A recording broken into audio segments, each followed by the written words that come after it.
Boa noite a todas as professoras, orientadoras, Yáscara, Júnia, professora Camila, que está aqui compondo a banca. O nosso grupo se uniu a partir de 3 pesquisas individuais que, no fim, resultaram no trabalho que vocês puderam contemplar hoje. O tema que permeia as 3 pesquisas individuais é o controle dos corpos. A referência que a gente tomou foi na época em que ainda estávamos lidando com assuntos de relação amorosa para a dança, como tema para a dança, e a professora Yáscara nos indicou o livro A Função do Orgasmo, de William Reich. Dessa obra que nós tiramos os nomes, não exatamente os nomes, mas foi a partir daí que fizemos a segmentação da nossa apresentação em 3 atos. Foi da obra também que retiramos o conceito de coraças e teoria do caráter. Desde o início do processo de TCC, eu procurava encontrar uma relação entre dança e cinema. A partir daí, eu comecei a me questionar sobre o controle que a galera da produção, né, dos filmes tem sobre as pessoas que estão sendo filmadas, né, no caso dos atores, e sobre a visão que o público vai ter daquele ator, né, sobre o que ele vai assistir. Não é o público que escolhe, também não é o ator. A partir daí, eu comecei a me questionar sobre esse descontrole que eu tenho da visão do outro e o descontrole a partir desse corpo que é podado, né, num plano minúsculo que é esse da tela, em comparação com situações reais, né, com palcos e outros lugares presenciais. Então, como expandir o meu corpo dentro dessa configuração? Do meio para o final do processo, a gente começou a perceber que o controle, que a ideia do controle estava batendo só transversalmente no nosso TCC. Então, a gente percebeu que os sentidos estavam muito fortes, né? Os sentidos, as sensações, a ideia do controle dos prazeres, né? Estava bastante forte. Em uma aula, após a conversa com a professora Júnia, também orientadora, fizemos a inclusão do tema dos sentidos a partir do livro Antropologia dos Sentidos. Foi quando o grupo optou por trabalhar com a estimulação dos sentidos e onde cada um pôde escolher um deles para poder aprofundar a sua pesquisa. Então a gente passou a trabalhar com sentidos, cada um com um. O meu foi a visão. E aí comecei a me fazer perguntas, né? Como essa visão pode ser um disparador do processo de criação em dança? Como que a gente cria movimentações a partir da visão sem se deitar numa técnica, mas só no sentir? Pensando nesse corpo comprimido por forças ou olhares externos, eu comecei a trabalhar com 2 teóricos, né, corporalmente falando. Delsarte, eu trabalhei com respiração, contração, expansão, relaxamento e tensão, e isolamento de algumas partes do corpo. Primeiro os braços, depois braço, tronco e cabeça, e depois comecei a fazer exercícios de improvisação a partir de posições do balé, por exemplo. O segundo teórico foi o Grotowski. O Grotowski ele chegou bem no início do processo, né, com alguns exercícios de treinamento corporal do ator mesmo, né, trabalhava músculos e centro, e eram movimentações mais fortes, mais firmes. E ele também chegou como parte fundamental da estética do grupo, né, da obra que a gente escolheu, e ele chegou com a ideia de interação com o público, que foi bastante difícil de adaptar nesse momento de pandemia, mas que a gente conseguiu criando propostas para o pessoal realizar na pré-estreia, na estreia, e tickets também, né, ingressos, porque por mais que eles não estivessem ao vivo conosco, a gente pensou que seria interessante propor essas atividades e liberar esses ingressos para eles guardarem. Bom, estou aqui para explicar o porquê que a audição, o ouvido, foi aí o meu sentido de escolha para esse dispositivo, para essa dança. E para essa explicação acontecer, a gente tem que pôr como plano de fundo eu como condenado do ritmo. sempre usei o ritmo, o tempo, o contratempo, os compassos para classificar a dança como certa ou errada.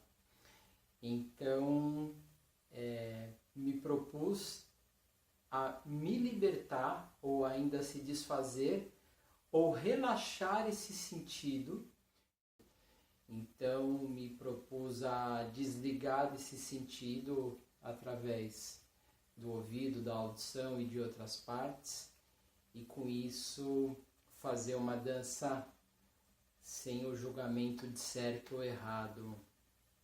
Eu dancei sendo menos condenado por esse sentido, tentando relaxar ou desligar ele, e é muito legal porque isso modificou a minha dança e modifica também o olhar que eu tenho para a dança do outro.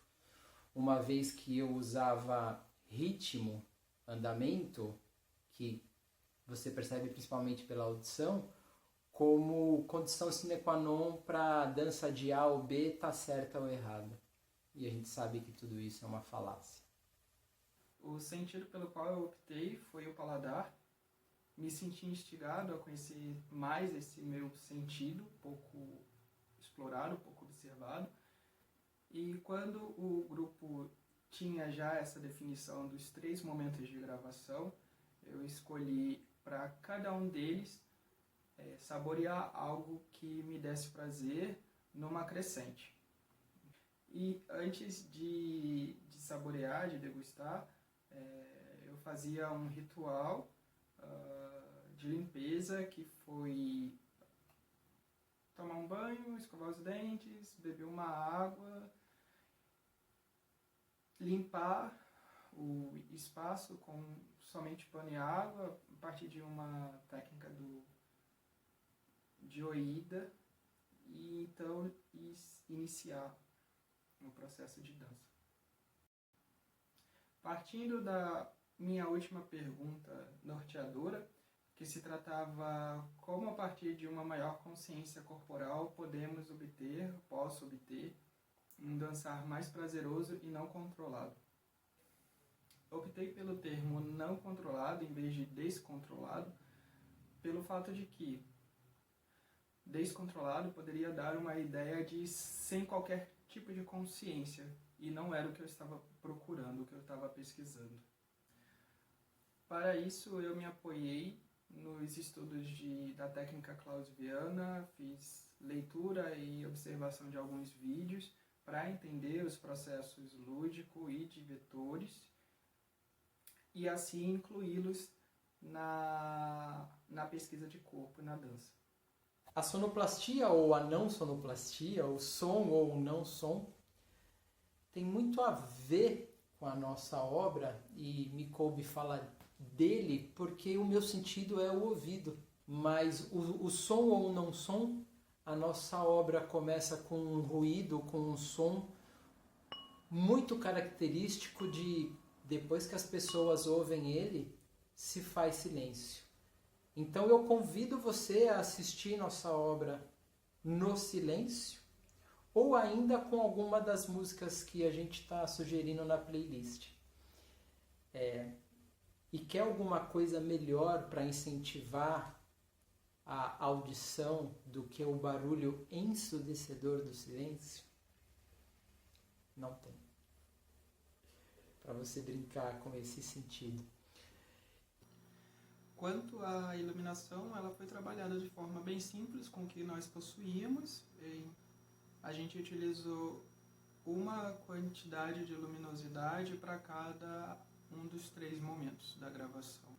Começamos com uma iluminação mais aberta do ambiente, que ia reduzindo gradativamente com foco para os dançarinos, a partir da utilização de luminárias e lanternas. Então, à medida que os dançarinos iam se aprofundando no seu sentido, era como se a atenção, aí representada pela luz, fosse cada vez mais para dentro de si. Ia do externo para o interno. E sobre o figurino, A gente visitou alguns laboratórios, assistiu alguns laboratórios que os artistas começavam vestidos e depois iam se despindo até ficar de cueca, e a gente achou isso muito libertador, muito não controle. E a gente decidiu dançar então de cueca boxer. E aí alguém vai falar, bom, mas você tem uma mulher no trio. É verdade. E por escolha dela, ela também decidiu dançar de cueca boxer, porque explicou que isso dava uma liberdade aos movimentos dela que a calcinha, por exemplo, não traria. Agora a gente pode também pensar por que a roupa masculina é libertadora e a feminina não. Sobre a cor dessas cuecas boxer é RGB, né? Red, green e blue. Vermelho, verde e azul. Essas cores somadas resultam no branco. Daí a gente escolher camisa branca. Sobre a estética do filme, a gente se inspirou num diretor de cinema dinamarquês, né, chamado Lars von Trier, e no Dogma 95 que ele criou, um conjunto de regras para a criação de um cinema mais realista e menos comercial, um cinema que se distancie do cinema hollywoodiano, né, porque o Lars ele foca bastante no trabalho corporal do ator e no papel social do cinema. E foi isso que a gente tentou propor, né, no nosso filme, que foi tentar dar conta dessa obra com o nosso corpo, colocando o mínimo possível de elementos em cena. Eu acho que é importante citar o nome de uma mulher da dança, a Maya Deren. Ela é a pioneira da videodança no mundo, assim. E ela tá com a gente desde o início, né? A gente leu bastante sobre videodança, sobre coreocinema, sobre as diferenças entre um e outro.